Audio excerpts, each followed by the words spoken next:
तो सभी स्टूडेंट्स को नमस्ते नमस्ते, ढेर सारी शुभकामनाएं। जो भी त्योहार आने वाले हैं उन सभी की। तो भैया आप तो हमसे मिल नहीं पाते हैं, तो हम आपको शुभकामनाएं तो प्रेषित कर ही सकते हैं ना, ऐसे दूर दराज से। आपको भी जहां मिले यूट्यूब, व्हाट्सएप या जहां भी हमको शुभकामनाएं भेज दीजिएगा। और हमारा अगर जवाब नहीं आए तो आप मान लीजिएगा कि सर ने हमको जवाब दे दिया है, लेकिन वो किसी कारणवश हम तक पहुंच नहीं पाया है। तो हम बढ़ते हैं आगे। काफ़ी सारे त्योहार आ रहे हैं, अभी रक्षाबंधन आ रहा है, तो मेरी बहना ने मुझे गिफ्ट भेजा है। बड़ी दूर रहती है बेचारी, मैंने तो दिया नहीं उसको, वो भेजती है मेरे को हर बार।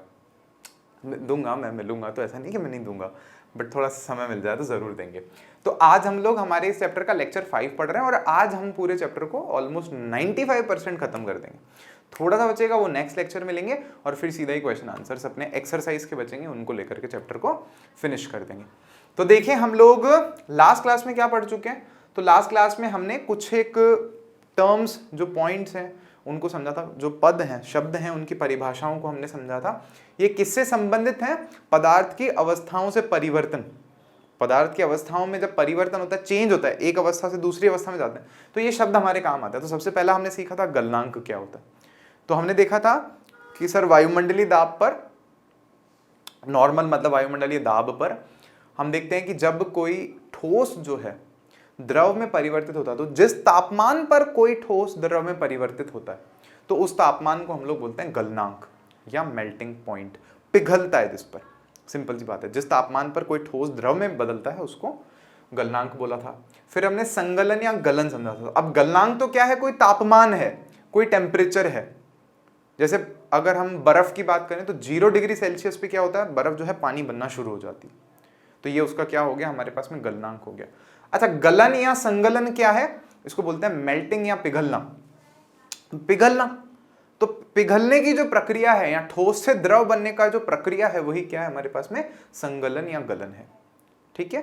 थर्ड देखेंगे, थर्ड क्या है हमारे पास में? संगलन की प्रसुप्त ऊष्मा। ये भी हमने समझा था, ये काफी इंपॉर्टेंट है। अगर मैं कहूं आपके इस पूरे चैप्टर में सबसे इंपॉर्टेंट अगर कोई डेफिनेशंस है या कोई टॉपिक है समझने वाला जो थोड़ा डिफिकल्ट है, वो यही है, संगलन की प्रसुप्त ऊष्मा या लेटेंट हीट ऑफ फ्यूजन। कि भैया पिघलते वक्त क्या होता है? हम देखते हैं कि तापमान स्थिर हो जाता है।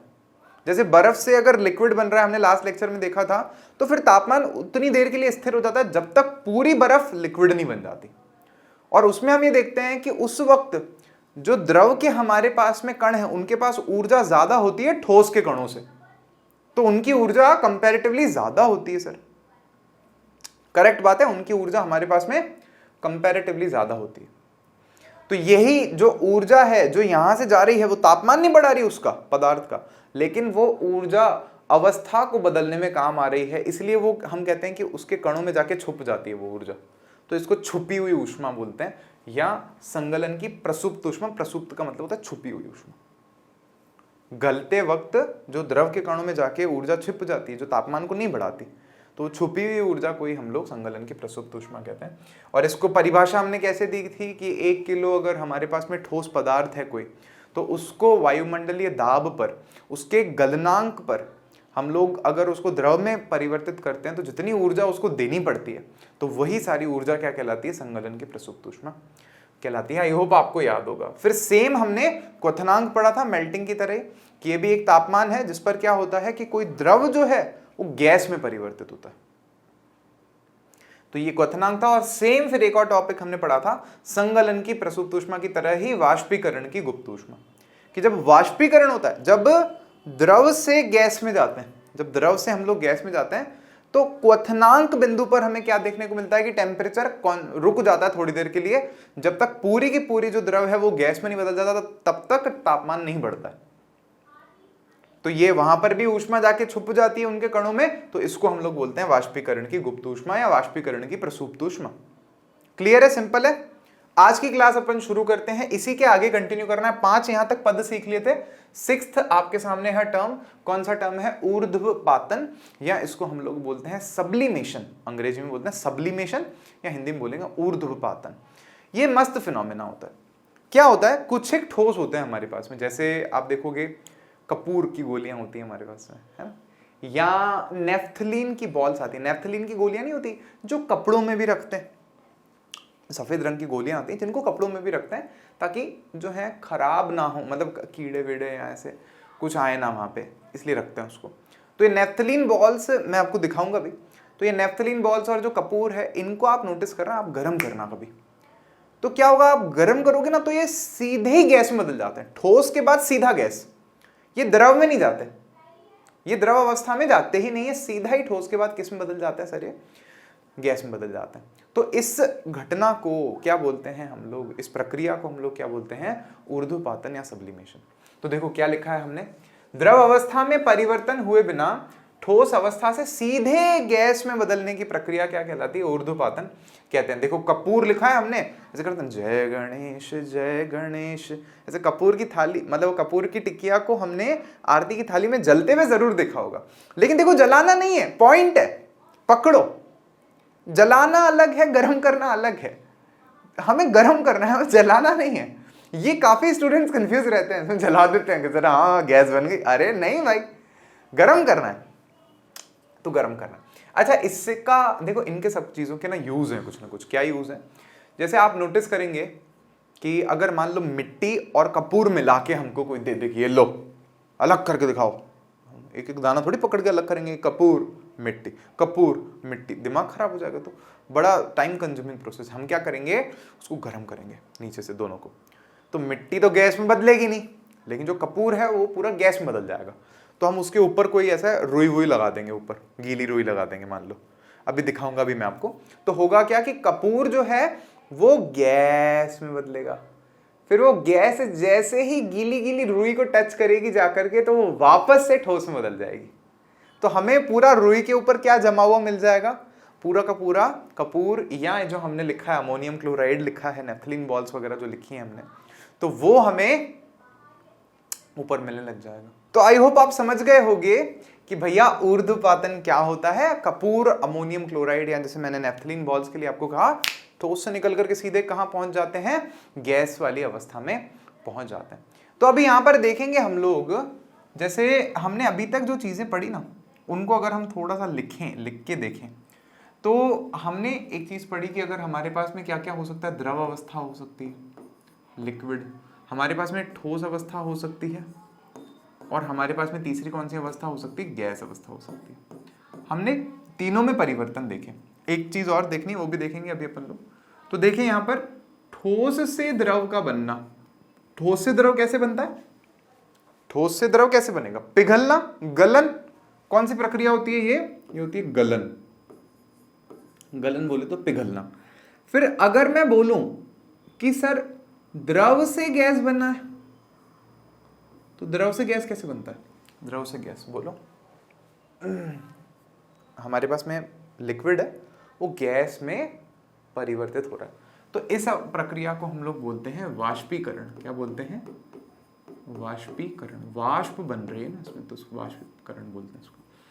फिर उसके बाद क्या है हमारे पास में, इसका उल्टा भी देखेंगे हम लोग। उल्टा बोले तो अगर द्रव में से ठोस बन रहा हो तो ऐसे होता है क्या सर, होता है ना, पानी रखते हैं फ्रिज में, क्या होता है, जम जाता है, होता ही। तो इसको हम लोग बोलेंगे जमना। क्या बोलते हैं, जमना, फ्यूजन, इंग्लिश में बोलते हैं फ्यूजन। ठीक है, ये है हमारे पास में गलन को हम लोग बोलते हैं मेल्टिंग, और ये है हमारे पास में फ्यूजन, फ्यूज होना, साथ में आना, जुड़ना, बर्फ बनना। और फिर ये है वाष्पीकरण। तो वाष्पीकरण को इंग्लिश में हम लोग वेपराइजेशन बोलते हैं, कि वेपर्स बनना, ऐसा वेपराइजेशन। और फिर क्या हम लोग देख रहे हैं कि सर अगर क्या हो, गैस द्रव में वापस आती है क्या सर, गैस द्रव में आ जाए वापस से, गैस द्रव में क्या आती है क्या सर, हाँ आती है, बताता हूं। देखो मैं, क्या है हमारे पास में, मान लो एक ग्लास है, उस ग्लास में क्या है, आपने ठंडा पानी भर दिया, कांच का ग्लास है, ठंडा पानी भर दिया, आप उसको रखोगे ना, तो थोड़ी देर बाद क्या होगा, उस गिलास के चारों तरफ पानी की बूंदें आ जाएंगी, होता है ना ऐसा। तो ऐसा नहीं है कि पानी अंदर से बाहर आ रहा है, नहीं नहीं नहीं, क्या है, गिलास रखा है, आसपास की जो हवा है उसमें पानी के गैस वाले कण हैं, तो वो कण जैसे ही ठंडे गिलास के पास में टच करते हैं ना आके, तो उनकी ऊर्जा जो है वो कम हो जाती है, ठंडक मिल जाती है ना उनको, तो ठंडक मिलती है तो वो गैस से द्रव में बदल जाती है, और वो बाहर बूंदे बूंदे बूंदे हमको देखने को मिल जाती है। तो इस घटना को हम लोग बोलते हैं संघनन। क्या बोलते हैं, संघनन। अब यहाँ लिखना बड़ा टेढ़ा काम हो रखा है, तो ऐसे डिजाइन में लिख रहा हूं मैं यहाँ संघनन,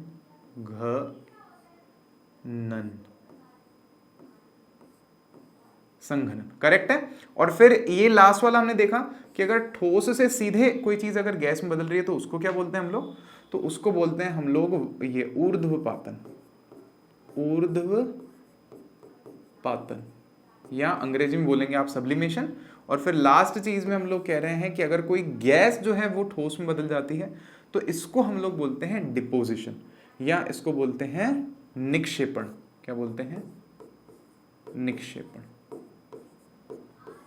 तो इनमें से लगभग अपन काफी सारे प्रोसेसेस तो पढ़ चुके हैं। देखो एक और है वो भी पढ़ लेते हैं, और कुछ एक जो नहीं पढ़े हैं वो उनका मैंने आपको बता दिया है, तो डेफिनेशन आप लोग लिख सकते हो खुद से। तो एक और जैसे क्या है निक्षेपण, लास्ट वाला जो मैंने अभी लिखा है कि देखो क्या हो रहा है, ठोस से सीधा गैस में जा रहे हैं तो उसको बोल रहे हैं ऊर्ध्वपातन, सब्लिमेशन, ठोस से सीधा गैस में। और उल्टा भी तो हो रहा है। अभी जैसे हमने मान लो मैंने आपको एग्जांपल दिया कि कपूर है, या जो हमारे पास में ये अमोनियम क्लोराइड है, जो भी चीज है, इसको हमने जैसे ही गर्म किया है, जैसे ही गर्म किया तो ये किस में कन्वर्ट हुआ? गैस में। फिर अगर हमने ऊपर गीली रुई लगाई तो ये वापस ठोस में आया ना, सीधा ही द्रव में थोड़ी गया। तो गैस से भी तो ठोस में जा रहा है ना, तो गैस से भी तो ठोस में अवस्था परिवर्तन हो रहा है, तो इसको हम बोलते हैं निक्षेपण। तो देखो हमने गलन पढ़ लिया, हमने जमना समझ लिया, हमने वाष्पीकरण भी समझ लिया, ऊर्ध्वपातन और निक्षेपण भी समझ लिया। इस चैप्टर में बस क्या नहीं दे रखा? संघनन के बारे में नहीं दे रखा। लेकिन संघनन हम बचपन से पढ़ते आ रहे हैं। संघनन को इंग्लिश में हम लोग बोलते हैं कंडेंसेशन। क्या बोलते हैं? कंडेंसेशन। आप चाहो तो मैं इन सभी के इंग्लिश नाम भी एक बार यहाँ पर मेंशन कर देता हूँ, जिनका नहीं है, दो का तो है, निक्षेपण और ऊर्ध्वपातन का तो लिखा हुआ है, ठीक है। गलन हमारे पास में क्या होता है? मेल्टिंग। और क्या है हमारे पास में? जमना। तो जमना को हम लोग बोलते हैं फ्यूजन। और फिर क्या है हमारे पास में? वाष्पीकरण। तो इसको हम लोग बोलते हैं वेपराइजेशन। ये हो गया वाष्पीकरण, वेपराइजेशन। फिर क्या है हमारे पास में? संघनन है। तो संघनन को हम लोग बोलते हैं कंडेंसेशन। संघनन, कंडेंसेशन। संघनन जब भी आए ना तो आप याद रखना कि गिलास है हमारे पास में ठंडा, उसके बाहर पानी की बूंदें आ जाती है, तो मतलब गैस से द्रव अवस्था में आना संघनन कहलाता है। फिर उसके बाद ये दोनों हैं, तो इन दोनों का तो लिखा हुआ है आपके सामने, तो लिखने की जरूरत नहीं मेरे को। तो हम अब एक काम करेंगे, ऊर्ध्वपातन का और निक्षेपण का साथ में ही होगा, तो एक बार फटाफट से एक एक्सपेरिमेंट देख लेते हैं, मजा आएगा, फिर अपन बढ़ेंगे आगे। हेलो स्टूडेंट्स, तो आज अपने पास में बहुत सारी चीजें हैं। जैसे सबसे पहली है ये नेफ्थलीन बॉल्स। मैंने ऐसा सुना है कि भैया जो नेफ्थलीन होती है ना, उसका सब्लिमेशन होता है, बोले तो ऊर्ध्वपातन होता है, सीधा ही ठोस से गैस में बदल जाती है अगर गर्म करें तो। और दूसरा है ये कपूर मिलता है ना, आपने वो ऐसे आरती करते हैं पूजा की थाली में, कपूर की टिकिया जलती हुई जरूर देखी होगी। हमें जलानी नहीं है, हमें गर्म करनी है। तो एक बार नेफ्थलीन बॉल की बारी लेंगे, एक बार इस टिकिया की बारी लेंगे। इसमें शुद्ध लिखा तो है, अब शुद्ध कितना है वो देखेंगे। तो ये माचिस है अपने पास में, ये एल्कोहल या 2-प्रोपेनॉल है, जिसको हमने पहले से ही इस स्पिरिट लैंप में ले लिया है, कटोरी खाली, कोई चीटिंग नहीं। तो इसमें सबसे पहले हम एक नेफ्थलीन बॉल ले लेते हैं, और देखो ये वही है जो कपड़ों में भी हम लोग काम में लेते हैं, और इसको टॉयलेट्स वगैरह में भी डालते हैं। तो ये कीप ले रहे हैं खाली। हम क्या करेंगे, यहाँ पे दोनों प्रोसेस ऑब्जर्व करने को मिलेंगे हमें। पहला तो क्या कि ये रुई को लिया मैंने, पानी में थोड़ा सा डुबो करके इसके ऊपर से इसको ढक दिया, ताकि क्या वो गैस उड़ नहीं जाए। और पानी में इसलिए डुबोया ताकि निक्षेपण या जो डिपोजिशन का जो प्रोसेस है ना वो हो सके, मतलब ये गैस में बदल जाएगा, फिर जैसे ही ठंडे के संपर्क में आएगा तो फिर सीधे ही सॉलिड बन जाएगा। तो इसलिए अपन ने ये किया। अब अपन क्या कर रहे हैं, स्पिरिट लैम्प को जला देते हैं। तो देखो मैंने स्पिरिट लैम्प को बहुत नीचे रखा है, क्योंकि हमें आंच बहुत धीमी चाहिए होती है, नहीं तो पहले ही एक फनल में जला चुका हूँ। तो यहाँ पर ये रही कीप, और ये मैं इससे इसको ढक रहा हूँ ऊपर। थोड़ा सा मेरे को सतर्क रहना पड़ेगा, क्योंकि पहले एक कीप कुछ ज़्यादा ही गर्म हो गई तो उसका बेचारी का प्लास्टिक ही पिघल गया। तो उसको हम डाल के आए हैं साइड में। तो थोड़ा सा रुई को मैं साइड में से और गीला कर रहा हूँ ऐसे, और इसको खोल करके अपन इसके चारों तरफ और लगा रहे हैं, ताकि जो हमारा डिपोजिशन का प्रोसेस है वो भी जल्दी से हो। अब देखो एक प्रॉब्लम है छोटी सी। क्या प्रॉब्लम है कि जो नेफ्थलीन बॉल है ना, ये हमारी प्योर नहीं है। तो आपको ऊपर से हम दिखाएंगे, अंदर है ना लिक्विड भी बन रहा है थोड़ा सा। तो नेफ्थलीन अगर प्योर होता तो संभावना थी कि लिक्विड नहीं बनता, लेकिन ठीक है, नेफ्थलीन की मात्रा है इसमें, तो वो जो नेफ्थलीन है वो सीधा ही ठोस में बदल रहा है और वो नेफ्थलीन जो है वो गैस में वापस से इकट्ठा हो जाएगा। तो आप एक बार दिखा दीजिए इसमें अंदर जो लिक्विड बन रहा है उसको। तो ये जो धुएं जो दरअसल ऊपर जा रहे हैं ना, ये नेफ्थलीन है। तो इसको मैं थोड़ा सा ऊपर पकड़ के बैठा हूँ कीप को, ताकि कीप अपनी जले ना। तो हो गया है काम हमारा। यहाँ पर लिक्विड को छोड़ देते हैं हम लोग। अब आप ये देखिए सर, इसको पास में से ला करके दिखाइए। ये अंदर सर ये दिख रहे हैं तारे चमकते हुए।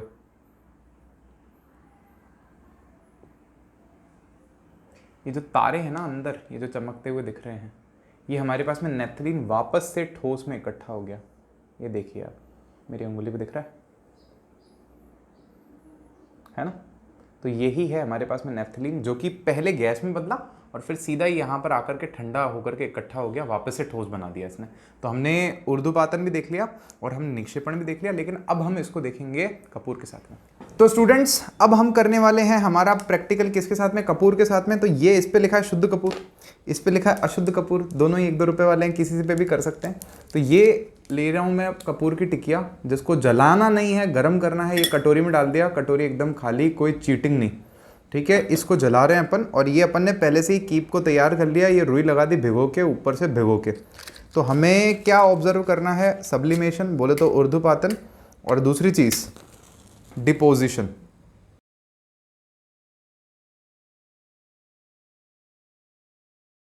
तो अब धीरे धीरे गर्म कर रहे हैं हम इसको।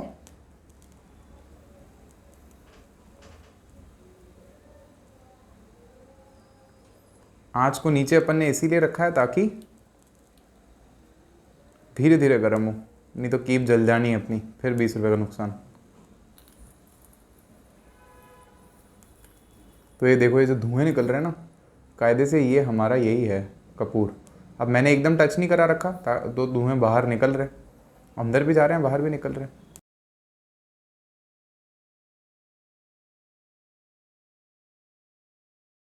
खुशबू आ रही है सर कपूर की?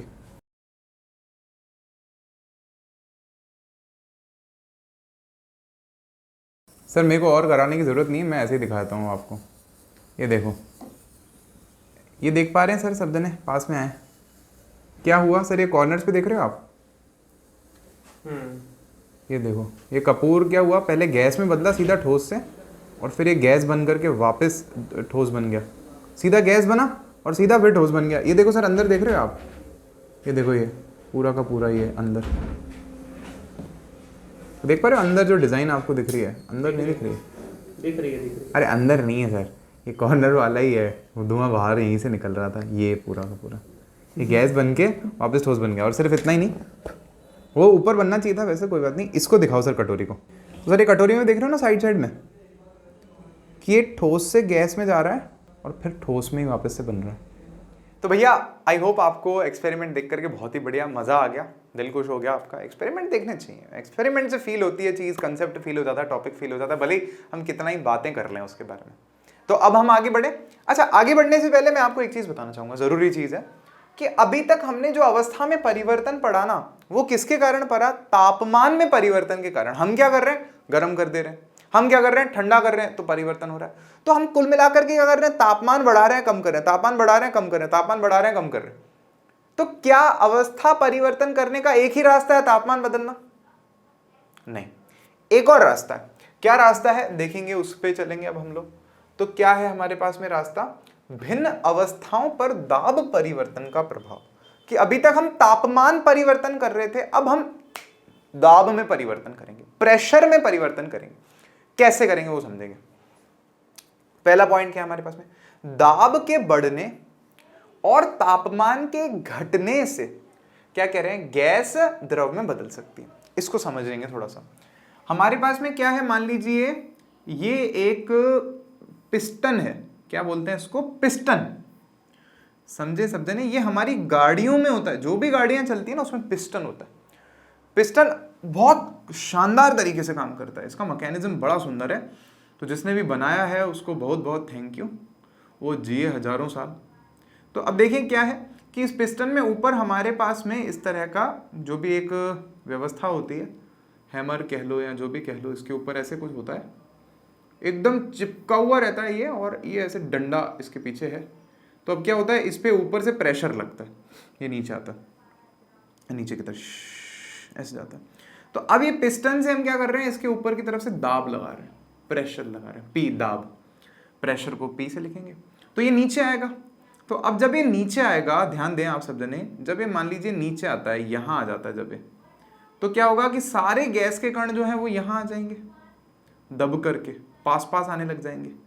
जब और प्रेशराइज करेंगे हम इसको, तो गैस के कण और पास पास आ जाएंगे। जब वो और पास पास आ जाएंगे तो वो क्या बना देंगे, वो हमारे पास में द्रव अवस्था में आ जाएंगे। जो गैस है उसके कण इतने पास में देंगे कि वो लिक्विड बन जाएगी। तो दाब बढ़ाने पर प्रेशर, ऐसे गैस है, मैंने दोनों तरफ से थॉर का ऐसे वो लेकर के हथौड़ा, और इधर से आयरन मैन का वो जो भी है ऐसे लेकर के ऐसे पास में ला करके ऐसे करके लिक्विड बना दिया उसको। ऐसे ही बनाते हैं, बहुत सारी गैसें जो होती है ना, उनको द्रव अवस्था में ऐसे लाते हैं। तो देखो, एक तो क्या है कि आप उसको ठंडा कर दो, तापमान कम कर दोगे तो उसके कण ना भाग रहे थे बहुत जोर जोर से, अब तापमान कम कर दिया ना आपने, तो वो ऐसे ऐसे भाग रहे हैं धीरे धीरे एकदम। तो मतलब पास पास में आ गए वो बहुत ज्यादा। तापमान कम करने से भी कण पास में आ रहे हैं, और दबाने से तो आ ही रहे हैं पास में। तो दोनों तरीकों से आप क्या कर सकते हो, किसी भी गैस को द्रव में बदल सकते हो। समझ में आ गई बात? सिंपल है, वेरी गुड। जब वायुमंडलीय दाब का माप 1 एटमॉस्फेयर हो तो ठोस कार्बन डाइऑक्साइड द्रव अवस्था में आए बिना सीधे गैस में परिवर्तित होती है। तो क्या कह रहे हैं हम लोग कि हमारे पास में एक चीज होती है, बड़ी शानदार चीज होती है, मेरे पास है नहीं यहां पर, लेकिन मैं कभी ना कभी आपको जरूर दिखाऊंगा। जहां पर भी आप वीडियो देख रहे हैं, मैं कोशिश जरूर करूंगा दिखाने की। ये है हमारे पास में ठोस कार्बन डाइऑक्साइड, ठोस CO2। आपको पता है ठोस CO2, आपने CID देखा होगा कभी बचपन में, या ऐसे फिल्मों में कभी केमिस्ट्री की लैब दिखाते हैं या कुछ ऐसे दिखाते हैं, तो उसमें नहीं धुआं धुआं हो रहा होता है, सफेद सफेद धुआं फैला हुआ होता है जबरदस्ती। जबकि हम केमिस्ट्री की लैब में जाते हैं तो कभी ऐसा नहीं देखने को मिलता है, हमें कभी ऐसा भी देखने को नहीं मिलता है। उसमें धुआं ही धुआं फैला हुआ है, भैया कुछ तो गड़बड़ है, ये चेक करो, DNA का चेक करो, वो चेक करो। तो द आइडिया इज, वो जो धुआं है ना, वो CO2 इससे शुष्क बर्फ से निकलता है। इस CO2 को अगर आप पानी में डाल देते हो ना, तो ऐसे धुएं धुएं धुएं धुएं निकलने लग जाता है, मस्त मजा आता है। करके दिखाऊंगे कभी है ना आपको। तो क्या है, हमारे पास में एक चीज है शुष्क, जिसको हम लोग बर्फ कह रहे हैं, CO2 कह रहे हैं ठोस। तो ये क्या करती है, यहाँ पे देखेंगे ना, अगर हमारे पास में दाब कितना है, 1 एटमॉस्फेयर है, मतलब जो सामान्य हमारे पास में दाब है ना, जो पृथ्वी पर सामान्य दाब है समुद्र तल पर, उसको हम लोग 1 एटमॉस्फेयर बोलते हैं। तो कह रहे हैं अवस्था में आए बिना सीधे गैस में परिवर्तित हो जाती है। ये जो ठोस CO2 है, इसके साथ भी क्या प्रॉब्लम है कि द्रव में कन्वर्ट नहीं होती, सीधे गैस में बनती है, ठोस से सीधा गैस में। तो इसीलिए इसको सूखी CO2 बोलते हैं। शुष्क मतलब क्या, सूखा, सूखी रहती है ना, गीली होती नहीं कभी। गीली का मतलब लिक्विड में आती नहीं ना कभी, सीधा ही ठोस से गैस में चली जाती है। इसी कारण इसे ठोस कार्बन डाइऑक्साइड को शुष्क बर्फ कहते हैं। क्या, सूखी बर्फ इसको, या ड्राई आइस इसको बोलते हैं। ये बहुत ज्यादा ठंडी होती है, मतलब हमारी चमड़ी को बहुत नुकसान पहुंचा सकती है, इतनी ज्यादा ठंडी होती है। तो इसको डायरेक्ट हाथ भी नहीं लगाते, कहते हैं कि किसी चीज वीज में ऐसे ग्लव्स पहन करके इस पे काम करते हैं। मैंने ज्यादा नहीं किया इसके साथ में, कुछ भी ऐसा देखा है बस, ऐसे कभी दिखाएंगे आपको भी। तो चलते हैं नेक्स्ट, देखते हैं अब हमारे पास में क्या है। तो नेक्स्ट है हमारे पास में तापमान का अंतरराष्ट्रीय मात्रक केल्विन। ये क्यों लिखा है मैंने यहाँ पर, तो देखो, आज तक हो सकता है कि आप जिस तापमान के मात्रक से जुड़े हुए हैं, जानते हैं, फेमिलियर हैं जिससे, तो वो सेल्सियस है, डिग्री सेल्सियस। तो डिग्री सेल्सियस में हम लोग देखते हैं कि सर हमारे पास में 0 डिग्री, हमें पता है 0 डिग्री सेल्सियस मतलब क्या होता है, बर्फ पिघलती है इस पर, बर्फ पिघलना, मतलब बर्फ का क्या हो गया, गलनांक हो गया। 100 डिग्री सेल्सियस पर हमें पता है क्या होता है, जल का उबलना। ये हमें कुछ कुछ बेसिक चीजें पता है। हमें कोई पूछे 25 डिग्री सेल्सियस से क्या मतलब, बोले लगभग सर रूम टेम्परेचर ये है, हमारे कमरे का ताप। तो हमारे को इसी का ही आइडिया है, हमें ज्यादा आइडिया है नहीं और कुछ। लेकिन है ना, इस वाले टेम्परेचर के साथ में एक प्रॉब्लम है। क्या प्रॉब्लम है कि 0 डिग्री से कम भी होता है तापमान। जैसे मान लो, अगर क्या है हमारे पास में जो भी टेम्परेचर है डिग्री सेल्सियस में, तापमान मान लीजिए T है, अगर ये 0 से छोटा है, अगर एक ऐसा है 0 से छोटा है, तो इसका मतलब क्या होगा, बहुत ज्यादा ठंडा है, मतलब ये नेगेटिव में हो सकता है। कैसा है ये, 0 से छोटा है मतलब कैसा है, ऋणात्मक, ऋणात्मक है। तो ऋणात्मक कैसे हो सकता है, जैसे फॉर एग्जांपल हम कहेंगे -15 डिग्री तापमान है जम्मू कश्मीर में, उधर हमारे ऊपर ग्लेशियर पर, तो सियाचिन ग्लेशियर पर, हिमालय की चोटियों पे तापमान पता है आपको -30 डिग्री सेल्सियस पहुंच जाता है, पानी तो बर्फ ही होता है वहां पे। तो हमारे को प्रॉब्लम क्या फेस करनी पड़ रही थी, साइंटिस्ट लोग को कैलकुलेशन होती है, बहुत सारी गणना करनी होती है, तो गणना जो होती है उसमें फिर माइनस का निशान दुख दे रहा था उनको, ना माइनस नहीं चाहिए हमको, ना ना ना। तो इन्होंने क्या किया, साइंटिस्ट लोगों ने एक नया पैमाना बनाया जिसको हम लोग केल्विन पैमाना बोलते हैं। ये एक वैज्ञानिक के नाम पर रखा गया है, केल्विन नाम। तो केल्विन पैमाना हमने बनाया, इसमें माइनस का निशान होता ही नहीं है केल्विन में, केल्विन में माइनस का निशान होता ही नहीं। तो केल्विन में हम देखते हैं, तुलना जब करते हैं तो 0 डिग्री सेल्सियस जो होता है ना, वो 273.15 केल्विन के बराबर होता है।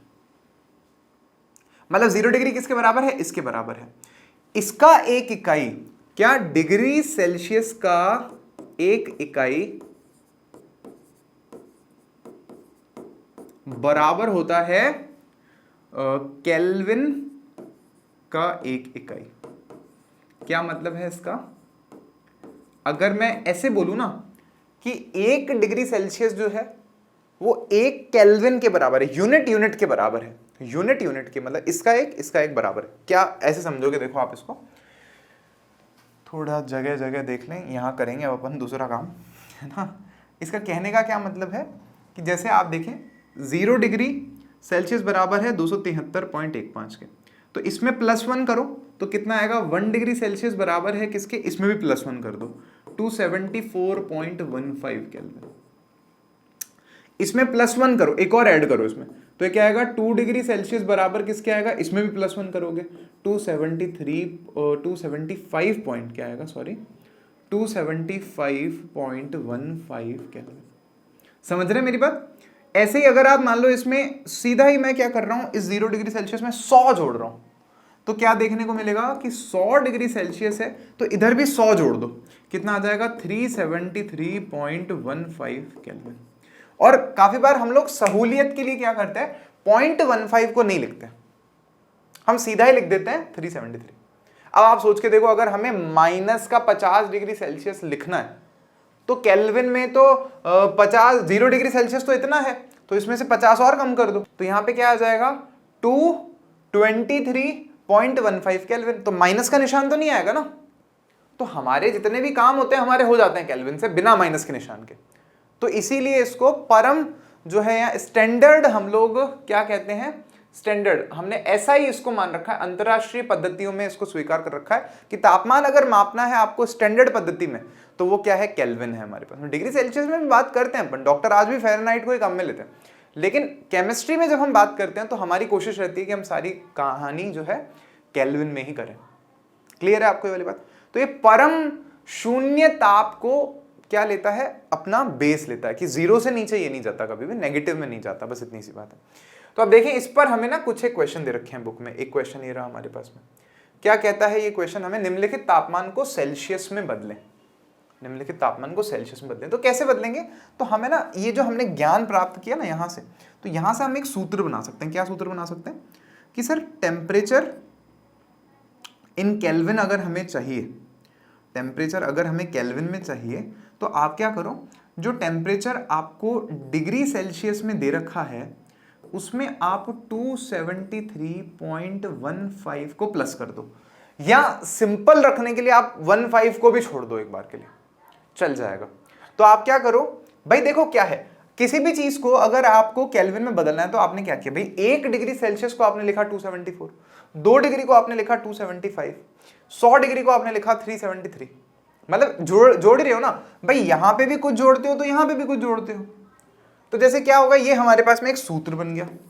और सिर्फ इतना ही नहीं, अगर आपको कोई बोले कि नहीं मेरे पास तो डिग्री सेल्सियस में, हमारे को केल्विन में दे रखा है, डिग्री सेल्सियस में कन्वर्ट करना है, तो आप इसी से एक और सूत्र बना सकते हो। देखो क्या, ये T डिग्री सेल्सियस को आप यहीं लिख लो, क्या करो इसको यहां भेज दो, तो ये क्या हो जाएगा टेम्परेचर केल्विन में जो है उसमें से माइनस करना है 273 को, तो वो टेम्परेचर आपके पास में किस में आ जाएगा, डिग्री सेल्सियस में। जैसे यहाँ पर क्या दे रखा है हमें, 300 केल्विन को हमें किस में बदलना है, डिग्री सेल्सियस में बदलना है। तो हम क्या कर रहे हैं, देखो वहां पर हमें इसको डिग्री सेल्सियस में बदलना है। तो डिग्री सेल्सियस में बदलने के लिए क्या करेंगे, टी डिग्री सेल्सियस हमें कब मिलेगा, तापमान बराबर, जब हम क्या करेंगे, इसमें से 273 को माइनस कर देंगे, तो 300 माइनस 273, तो कितना आएगा हमारे पास में, तो ये बचेगा हमारे पास में 27, करेक्ट, 7 और 20 हमारे पास में, तो 27 डिग्री सेल्सियस हमारे पास में आएगा। 27 को ही हम लोग केल्विन में 300 लिखते हैं। अच्छा, सेम चीज यहां पर करोगे आप लोग, क्या होगी हमारे पास में, 573 केल्विन को आपको बदलना है किसमें, किसमें, डिग्री सेल्सियस में।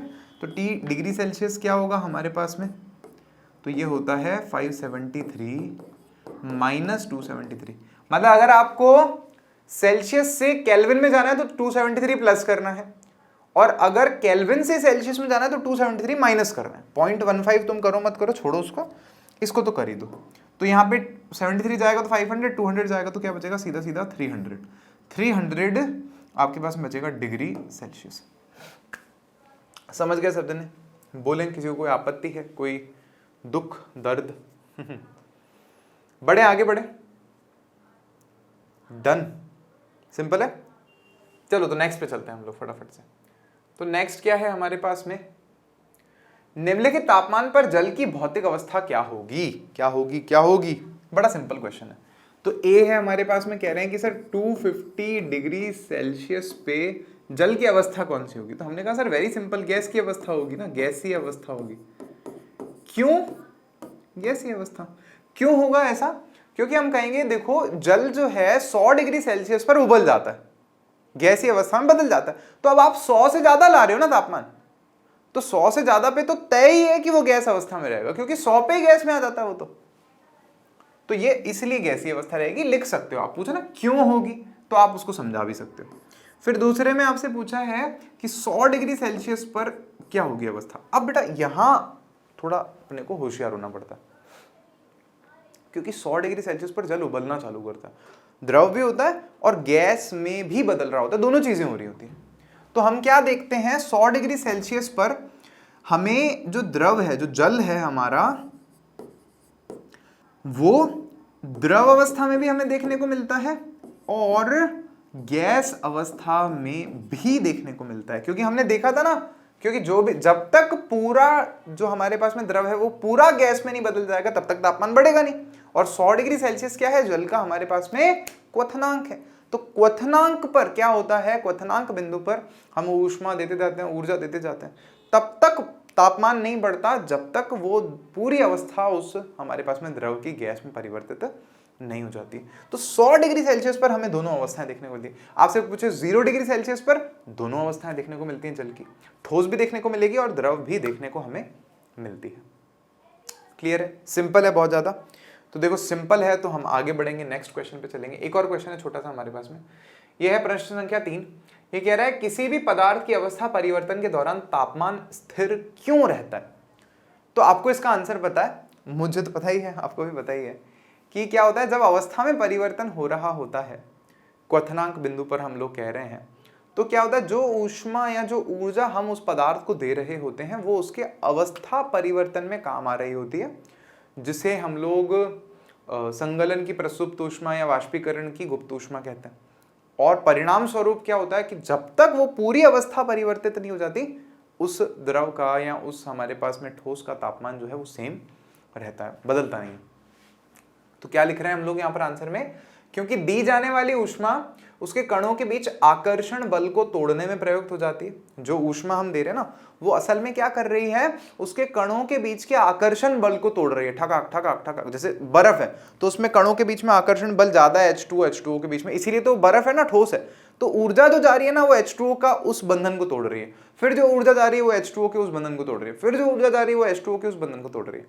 तो इसका मतलब क्या हो गया कि वो ऊर्जा तापमान को बढ़ा नहीं रही, वो केवल बंधन को तोड़ने का काम कर रही है। तो यही चीज लिखा है हमने यहाँ पर।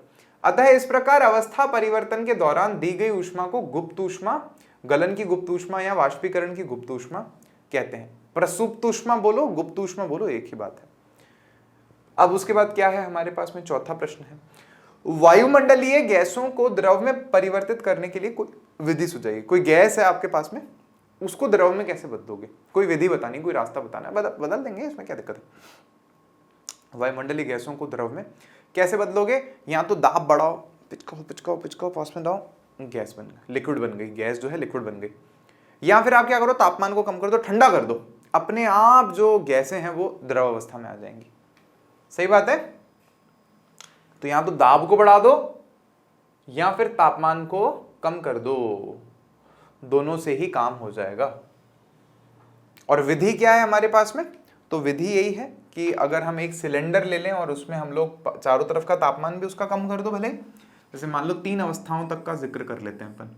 ये पहली अवस्था, एक सिलेंडर सेम, ये उसको हम प्रेस करेंगे और ज़्यादा पिस्टन को उसमें थोड़ा सा, और ये तीसरा हमारे पास में है, वैसे इसको ही पिस्टन बोलते हैं, मैंने शायद इसको हैमर बोला है पीछे, इसको ही पिस्टन बोलते हैं।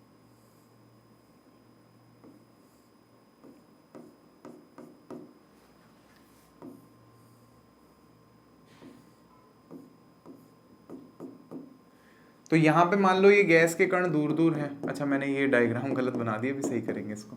तो इसको मिटा के फिर से सही करेंगे कि अब मान लीजिए हमने थोड़ा सा पुश किया इसको, तो क्या होगा,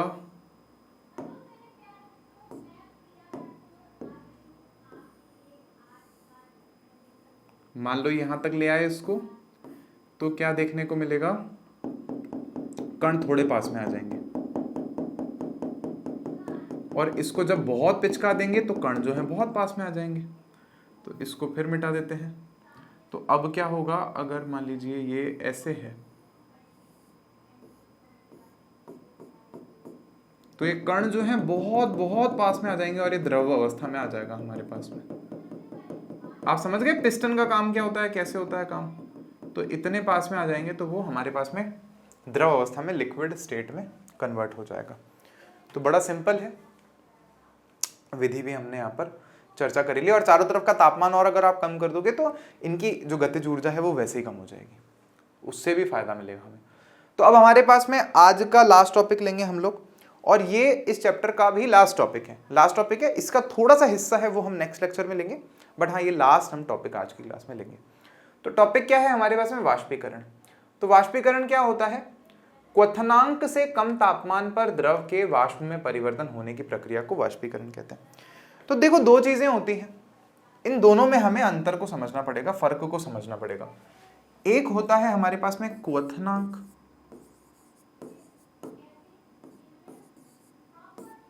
और एक होता है हमारे पास में वाष्पीकरण। अच्छा पीछे हम लोगों ने, आपने जब वो डायग्राम लिखा था, बनाया था हम लोगों ने, तो वहां पर हमने कहा था कि द्रव से जब गैस में बदल रहा है तो उसको हमने वाष्पीकरण या वेपराइजेशन लिखा था। लेकिन क्वथनांक भी वही चीज होती है, क्वथनांक भी सेम ही होता है, मतलब सिमिलर है ये दोनों। थोड़ा सा फर्क है इनमें। क्या फर्क है, जैसे क्वथनांक नहीं, अच्छा यहाँ पे मेरे को क्वथन लिखना है ना, इसको क्वथनांक नहीं, इसको क्वथन करेंगे, ठीक है। अभी बताता हूँ कैसे इसको कहें, क्वथन या बॉइलिंग, इसको इंग्लिश में बोलते हैं हम लोग बॉइलिंग। फर्क क्या है दोनों में, इसको बोलते हैं बॉइलिंग, क्वथन पहले पढ़ चुके हैं, और इसको हम लोग बोलते हैं वेपराइजेशन। वेपराइजेशन, ये कहीं कहीं पर स्पेलिंग आपको ZATION भी मिलेगी, दोनों सही होती है, दोनों सही होती है, क्वथन और ये हमारे पास में वाष्पीकरण। तो देखो क्वथन कब होता है, क्वथनांक पर होता है, क्वथनांक पर, क्वथनांक पर क्वथन होता है। वाष्पीकरण कब होता है, क्वथनांक से कम तापमान पर, क्वथनांक से कम तापमान पर। भाई बहुत सिंपल है ना, ये जल है आपके पास में, मान लीजिए H2O है, 100 डिग्री सेल्सियस पर क्या होगा, ये हमारे पास में किस में बदल जाएगा, लिक्विड से गैस में बदल जाएगा, इसमें कोई डाउट नहीं, उबल जाएगा पूरा पानी, भाप बन के, गैस बन के, वाष्प बन के उड़ जाएगा। यहां पर हम लोग कह रहे हैं कि नहीं ऐसा नहीं है, क्वथनांक से कम तापमान पर भी तो ऐसा होता है। जैसे मान लो हमने पोछा लगाया घर पे, पूरे फर्श को गीला कर दिया हमने, तो डंडे से पोछा लगाया, आलसी है ना हम, थोड़े से डंडे से लगा रहे हैं, नहीं तो ऐसे बैठ के लगाना चाहिए अच्छे से। तो हम कह रहे हैं कि पूरे फर्श को गीला कर दिया, लेकिन 5 मिनट में तो फर्श सूख गया पूरा का पूरा। तो क्या किसी ने 100 डिग्री सेल्सियस तापमान देकर के गर्मी दी उसको तो उड़ा वो पानी? नहीं, ऐसा नहीं हुआ। वो तो बहुत कम तापमान है सर, कमरे का तापमान तो 25-27 डिग्री सेल्सियस है, अभी तो ठंडक चल रहा है हमारे यहाँ पे। तो इसका मतलब क्या हुआ? इसका मतलब ये हुआ कि क्वथनांक से कम तापमान पर भी वाष्पीकरण हो सकता है, मतलब द्रव के अणु गैस में बदल सकते हैं, और ऐसा होने को हम लोग वाष्पीकरण कहते हैं कि क्वथनांक से कम तापमान पर हो जाए। कैसे? गीला फर्श सूखना, इसका एक उदाहरण है हमारे पास में। अच्छा, एक और हमारे पास में अंतर होता है। क्या अंतर होता है? ये हमारे पास में समष्टि का गुण होता है। क्या होता है? समष्टि का गुण। ये समष्टि का गुण है, और ये वाला जो है ना, ये समष्टि का गुण नहीं होता, ये सतह के कणों का गुण होता है। ये सतही गुण है, ऐसा लिख सकते हो। ये सरफेस फिनोमिना है, और ये हमारे पास में बल्क फिनोमिनन है। इसको बोलते हैं इंग्लिश में बल्क फिनोमिनन, और इसको बोलते हैं सरफेस फिनोमिनन। क्या मतलब है? तो हम कहते हैं, मान लीजिए ये हमारे पास में दोनों के केस में अगर हमें समझना है, तो यहाँ पर मान लीजिए एक बर्तन है, इसमें पानी है हमारे पास मान लीजिए, और नीचे से हम इसको गर्म कर रहे हैं। स्पिरिट लैंप मान लीजिए हम लोगों ने लगा रखा है। अब स्पिरिट लैंप काहे पे टिका हुआ है ये मत पूछना, बस ये लगा हुआ है। अब क्या हो रहा है? इससे गैस बनना चालू हो जाएगी, भाप बनना चालू हो जाएगी, H2O गैस। कब? जब तापमान पहुंचेगा 100 डिग्री सेल्सियस। तो ये कण, ये कण, ये कण, ये कण, ये कण, ये कण, ये कण, ये सारे कण जो है ना जल के, ये सारों का तापमान 100 डिग्री सेल्सियस होगा, और सारे के सारे भागना चालू कर देंगे। लेकिन यहां ऐसा नहीं है। यहां हम लोग देखेंगे कि जैसे मान लीजिए हमारे पास में यही बर्तन है, इसमें हमने वही पानी डाला है जो वहां डाला है, कोई फर्क नहीं है, कुछ नहीं, ताप वाप कुछ नहीं दे रहे, रखा है बस उसको।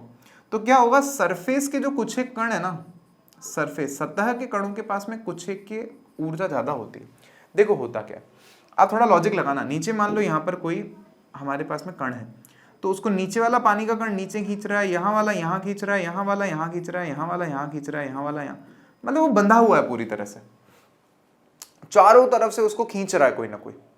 जो वंडरवॉल बल है उसको चारों तरफ से खींच रहे हैं। लेकिन जो सतह पर है, जो ऊपर ऊपर वाले कण हैं, उनको इतने लोग नहीं खींच रहे, नीचे की तरफ से इतने लोग अपनी तरफ नहीं खींच रहे, तो थोड़े फ्री हैं वो, मुक्त हैं, तो थोड़ा सा तेज तेज चल रहे हैं वो, तो उनको थोड़ी सी भी ऐसे प्रकृति से हवा इधर उधर से ऊर्जा मिलती है तो उड़ जाते हैं, वो कूद जाते हैं बाहर। तो ये पहले ही बाहर निकल जाते हैं, 100 डिग्री का वेट नहीं करते, ये 30 डिग्री पे भी चले जाते हैं। आप देखो ना, ऐसा कर सकते हो आप, क्या करो, एक थाली में पानी लेके रख दो, थाली में ऐसे थोड़ा सा पानी होगा, कहीं रख दो, 2 दिन बाद पानी नहीं होगा उसमें, उड़ गया। ये वेपराइजेशन। या जैसे आपने क्या किया, हाथ में थोड़ा सा पेट्रोल रखा, 2 मिनट में गायब हो जाता है। क्यों? वेपराइजेशन हो गया। ठंडा भी करके जाता है हाथ को, तो ये भी पढ़ेंगे क्यों होता है।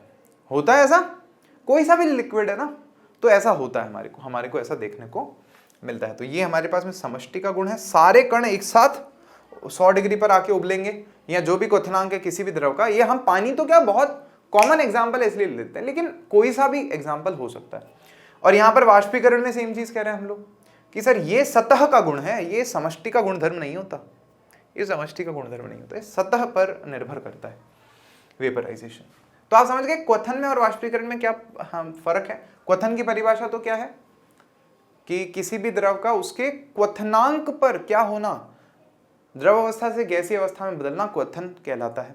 वाष्पीकरण की क्या परिभाषा हो जाएगी कि किसी भी द्रव का उसकी द्रव अवस्था से गैसीय अवस्था में बदलना, लेकिन कब? जब तापमान उसके क्वथनांक से कम हो। क्वथनांक से कम तापमान पर ऐसा होने को हम लोग क्या कहते हैं? वाष्पीकरण कहते हैं, वेपराइजेशन कहते हैं। तो इसके कुछ एक उदाहरण भी देखने हैं हमें। एक टॉपिक देखना है कि वाष्पीकरण को प्रभावित करने वाले कारक क्या हैं। इसमें हमारे को एग्जाम्पल भी मिल जाएंगे और कारक भी देखने को मिल जाएंगे कि वाष्पीकरण कब ज्यादा होता है, कब कम होता है, ये देखने को मिल जाएगा। तो देखो, पहला पॉइंट है हमारे पास में यहाँ पर सतही क्षेत्र। सतही क्षेत्र मतलब सरफेस एरिया। जैसे मान लो कैसे बताएं तुमको, हाँ, ये जैसे किताब है मेरे पास में, सतही क्षेत्र को आप ऐसे समझे, क्षेत्रफल निकालते हैं अपन। तो जैसे ये मेरे पास में यहाँ पर मेरा फोन है, तो इस फोन का ये क्षेत्रफल है, ये सतह का क्षेत्रफल है ना। ये कैसे निकालेंगे? इस लंबाई को चौड़ाई से गुणा कर देंगे, क्योंकि आयत है, ये एक आयत है, तो आयत का सतह का क्षेत्रफल निकल जाएगा। अब ये किताब है मेरे पास में, ये भी आयताकार गणित की किताब है, देखो एक, ठीक है। तो इसमें क्या होगा, इसकी लंबाई को भी इसकी चौड़ाई से गुणा करोगे तो ये सतह का क्षेत्रफल आपके पास में आ जाएगा। अब देखो फोन से ज्यादा सतह का क्षेत्रफल इसका है। अगर मैं बोर्ड की बात करूं सामने, तो इतना बड़ा है, तो इसका सतह का क्षेत्रफल उस किताब से भी ज्यादा है। तो सतही क्षेत्रफल पर वाष्पीकरण का क्या रिश्ता है, सतही क्षेत्रफल का और वाष्पीकरण का क्या रिश्ता है, तो हमें देखने को ऐसा मिलता है, अगर सतही क्षेत्रफल ज्यादा है, ये लिख लेना आप लोग कहीं पर, सतही क्षेत्रफल जो है अगर ज्यादा है तो वाष्पीकरण भी ज्यादा होता है। बस सीधा ये याद रखो। कैसे सर, देखो एक तो क्या है हमारे पास में, मान लो गिलास है और इसमें क्या है, गिलास जो है इसमें क्या है हमारे पास में, हमने मान लो पानी रखा है, H2O रखा है, इसको भर के हमने रख दिया। 5 दिन बाद आके देखा तो थोड़ा सा कम हुआ है पानी, लेकिन पानी है। क्यों? क्योंकि इसकी सतह का क्षेत्रफल इतना सही है ना, ऊपर का क्षेत्रफल इतना सही है। लेकिन अगर हमने क्या किया, उतने ही पानी को अगर हमने एक थाली में फैला दिया इस तरह से, तो क्या होगा, सतह का क्षेत्रफल बढ़ जाएगा, पानी ऐसे फैल जाएगा इसमें पूरा। तो ऊपर का क्षेत्रफल, समझ रहे हो मेरी बात, क्षेत्रफल, जगह ज्यादा बन गई, तो जगह ज्यादा बन गई तो ज्यादा जगह के जो ऊपर वाले परमाणु हैं, वो अणु जो हैं वो थोड़े फ्री हो गए बाहर भागने के लिए, खींच कम रहे उनको नीचे से लोग, तो वो फट फट फट फट जाएंगे। तो ऊपर वाली पहली लेयर जाएगी, फिर दूसरी लेयर, फिर तीसरी लेयर, फिर चौथी लेयर, तो यहां से जल्दी चला जाएगा। थाली में रखो पानी 1 दिन में गायब, गिलास में रखोगे उतना ही पानी 2-3 दिन में भी पड़ा रहेगा। करके देख लेना आप, भले होता है ऐसा, मतलब हमें पता भी है ये चीज, कोई बहुत नई चीज नहीं बता रहा मैं आपको। तो क्या कह रहे हैं, सतही क्षेत्र पर बढ़ने पर वाष्पीकरण की दर बढ़ जाती है। दर का मतलब होता है 1 सेकंड में या 1 मिनट में या 1 घंटे में कितना पानी जो है गैस में बदल रहा है। तो दर का मतलब क्या है, कितना पानी 1 सेकंड में, 1 घंटे में, 1 मिनट में द्रव अवस्था से गैस अवस्था में बदल रहा है, उसको हम लोग बोलते हैं दर या रेट। क्या बोलते हैं, दर या रेट। जैसे कपड़े सुखाने के लिए हम उन्हें फैला देते हैं, हम क्या करते हैं, अगर कपड़ों को ऐसे ऐसे करके रखोगे, गीले गीले कपड़ों को, तो वो सूखते नहीं है। ऐसा मम्मी ऐसा झड़कती है धोने के बाद में और फिर उसको सुखा देती है फैला के, ऐसे यूं करके सुखाते हैं क्या, कभी नहीं। ऐसे फैलाते क्यों है, क्योंकि सतह का क्षेत्रफल बढ़ जाएगा, तो ज्यादा जो अणु है वो जल्दी जा सकते हैं बाहर। थोड़ी सी जैसे ही बाहर से गर्मी मिलेगी, ऊष्मा मिलेगी, ऊर्जा मिलेगी, वो लेके भाग जाएंगे उसको ऐसे। जबकि एक साथ करोगे तो फिर ऐसा नहीं होगा। नेक्स्ट क्या है हमारे पास में पॉइंट, तापमान बढ़ने पर अधिक कणों को पर्याप्त गतिज ऊर्जा मिलती है जिससे वो वाष्पीकृत हो जाते हैं। ये भी हमको पता है कि तापमान जो है वो बढ़ने पर भी क्या होगा, वाष्पीकरण बढ़ जाएगा। देखो ये तो बहुत सिंपल है भाई, ये जो कण है ना सारे के सारे, वो क्यों भाग जाते हैं हवा में, क्योंकि वो चल रहे हैं सारे। देखो पदार्थ के कण गति कर रहे हैं, हम पढ़ चुके हैं, चल रहे हैं। गर्म करोगे तो ज्यादा जोर से गति करते हैं, और जो सतह वाले होते हैं वो और थोड़ा ज्यादा ही तेज चल रहे होते हैं, क्योंकि कोई है नहीं ना कहने वाला, रोक टोक करने वाला नहीं है, तो मस्ती ज्यादा करते हैं। नीचे वालों को तो चारों तरफ से कोई ना कोई डांट देता है कि क्या कर रहे हो, क्या कर रहे हो, क्या कर रहे हो। इनको इतने लोग नहीं डांटने वाले, तो इनको जैसे ही हम ऊर्जा देते हैं तो पहले से ही ऊर्जा ज्यादा होती है और ज्यादा हो जाती है, और ये निकल लेते हैं। तो तापमान जैसे ही आप ज्यादा करोगे तो वो तो ज्यादा होगा ही वाष्पीकरण, उसमें तो कोई डाउट है ही नहीं, ये बड़ा सिंपल है। फिर तीसरा पॉइंट हमारे पास में आर्द्रता में कमी। अच्छा आर्द्रता क्या होती है पहले ये समझेंगे। आर्द्रता हम लोग बोलते हैं ह्यूमिडिटी को। किसको बोलते हैं, ह्यूमिडिटी। आपने हो सकता है ह्यूमिडिटी शब्द बहुत सुना होगा, कहते हैं ह्यूमिडिटी बहुत ज्यादा है मौसम में।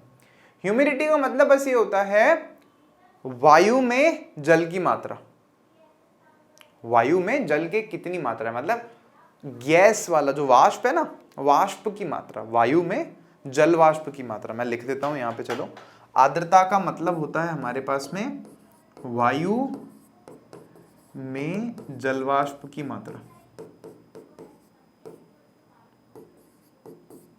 अब देखो मैं मेरा एक अनुभव बताता हूं आपको। मैं पुरी, जगन्नाथपुरी जो है ना उड़ीसा में, वहां गया था। तो वहां पर समुद्र का किनारा है, सी शोर है। तो वहां पर क्या होता है, पानी वाली हवा, मतलब हवा भी चलती है ना, तो उसमें से पानी पानी चिपचिपी नमी सी रहती है उस पानी में। तो वहां पे गर्मी होती है और इतनी ज़्यादा वहां पे आर्द्रता इतनी ज़्यादा होती है कि नहाते थे हम लोग और तौलिए से पोंछते ही तो वापस नहा लेते थे, मतलब फिर इतना पसीना आ जाता। नहाओ फिर पसीना, नहाओ फिर पसीना। तो मतलब नमी उसमें बहुत ज्यादा, चिपचिपा ऐसे पोछो पूरा, फिर थोड़ी सी देर में 10 मिनट में पसीने पसीने हो जाओगे पूरे के पूरे। तो हो क्या रहा है, देखो वायु जो है ना वो क्या करती है, जैसे हम थके हुए हैं, हम हवा में ठंडी ठंडी बैठ गए, हमारा पसीना बह रहा था, तो हवा आई, तो हवा हमारे पसीने को उठा के ले गई अपने साथ में, ये वाष्पीकृत हो गया, हमारा पसीना जो है वाष्प में बदल गया, हवा ले गई इसको अपने साथ, हमें बढ़िया पसीना सूख गया हमारा हवा में। लेकिन अगर हवा के पास पहले से ही पानी पड़ा है, वाष्प पड़ी है इतनी सारी, तो वो फिर आपका पसीना क्यों लेके जाएगी भाई, वो नहीं लेके जाएगी। तो नमी जितनी ज्यादा होगी हमारे पास में वाष्पीकरण उतना ही कम होगा। तो क्या कहेंगे कि सर आर्द्रता और जो वाष्पीकरण है ना उनके बीच में उल्टा रिश्ता है, उल्टा। देखें इसीलिए आपने नोटिस किया होगा, देखो बारिश वाले दिन होते हैं, कूलर चलाते हैं तो चिपचिप करने लग जाता है, मजा ही नहीं आता।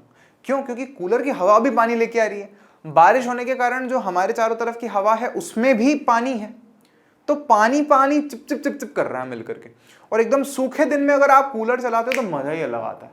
क्यों? क्योंकि ठंडी ठंडी पानी वाली हवा आती है और पानी वो हवा में फिर चला जाता है, गर्मी के कारण उसका वाष्पीकरण हो जाता है, हमको ठंडक देके जाता है।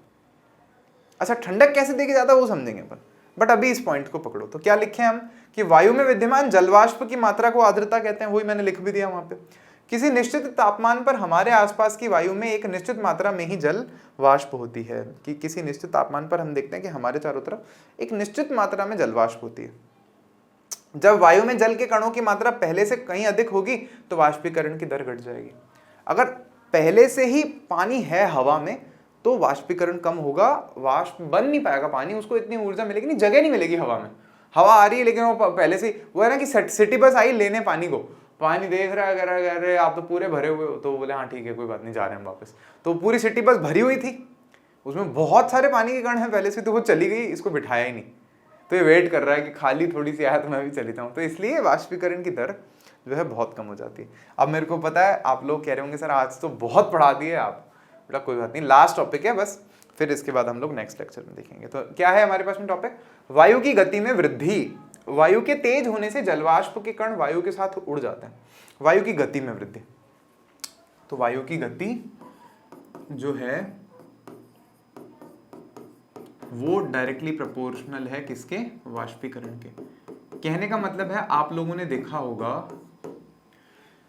देखा होगा जैसे भले ही बारिश पड़ी है लेकिन तेज हवा चल रही है, अब बारिश बंद हो गई, मौसम ठंडा सा ही है लेकिन तेज हवा चल रही है, धूप भी नहीं है, तेज हवा चल रही है, फिर भी कपड़े सूख जाते हैं। क्यों? हवा जब ज्यादा चलेगी तो बहुत सारी बसें आएंगी ना, बहुत सारी बस मान लो हवा को, अलग अलग हवा को, तो वो बहुत सारी बस आएगी, इसमें 2 की सीट खाली है, इसमें 3 की सीट खाली है, इसमें 2 की सीट खाली है, इसमें 3 की सीट, तो जितनी उसमें जगह खाली होगी उतने पानी के कण उसमें जाते जाएंगे, वाष्पीकरण होता जाएगा। तो जितनी ज्यादा हवा आती जाएगी उतना ही जल्दी वाष्पीकरण होता जाएगा। हवा ही नहीं आ रही, हवा ही नहीं चल रही, बारिश और पड़ी है, चिपचिपी लगा पड़ा है, कपड़े ही नहीं सूख रहे मम्मी के, तो ये चीज होती है। सिंपल है, तेज हवा में कपड़े जल्दी सूखते हैं। तो क्या देखते हैं हम लोग कि वायु की गति अगर ज्यादा है तो वाष्पीकरण भी ज्यादा होगा, कि वायु के तेज होने से जलवाष्प के कण वायु के साथ उड़ जाते हैं, जिससे आसपास जलवाष्प की मात्रा घट जाती है। बस इतनी सी बात है। तो thank you so much everyone, इतना अच्छे से आज का लेक्चर अटेंड करने के लिए। नेक्स्ट क्लास में हम लोग इसका बस एक लास्ट टॉपिक है कि वाष्पीकरण के कारण ठंडक क्यों होती है, कैसे होती है, और फिर हमें क्वेश्चन आंसर्स पर चलना है। और एक इंटरेस्टिंग टॉपिक है जो मैंने आपको प्रॉमिस किया था कि मैं लास्ट में बताऊंगा, बोस-आइंस्टीन कंडेंसेट, और जो हमारे पास में एक और पदार्थ की अवस्था है उसके बारे में हम लोग चर्चा करेंगे। तो अभी के लिए thank you so much, bye bye, take care, मिलते हैं आपसे नेक्स्ट क्लास में।